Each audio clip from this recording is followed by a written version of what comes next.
एक जाहिल शख्स हिन तरह इतराज़ कयो त ख़ुदा जे निज़ाम जे मथां मुल्ला जो कब्ज़ो नामंज़ूर।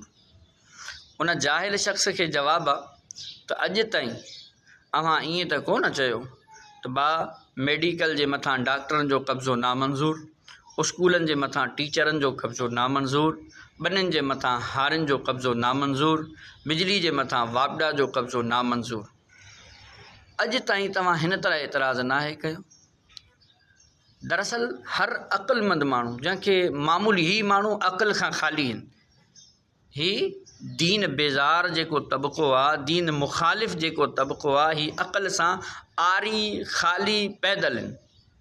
हर माण्हू इन ॻाल्हि खे सम्झे थो त हर शोबे जा मख़सूस माहिर अफ़राद हूंदा आहिनि, जंहिं पंहिंजी ज़िंदगीअ जो हिकु अरसो, हिकु वॾो टाइम उन शोबे खे सिखंदे सेखारींदे गुज़ारियो आहे।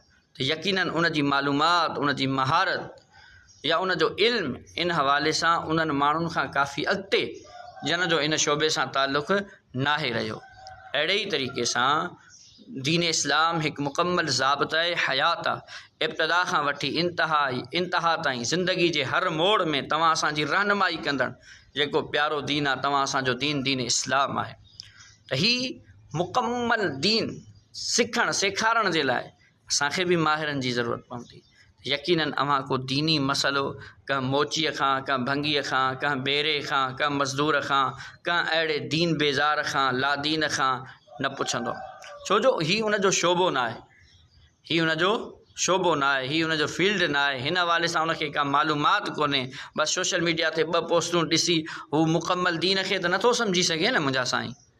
त पोइ अहिड़नि माण्हुनि खां दीनी रहनुमाई वठणु या दीनी मसइलो पुछणु ईअं ई आहे जीअं मोचीअ खां इलाजु कराइणु, मज़दूर खां सुई लॻाइणु।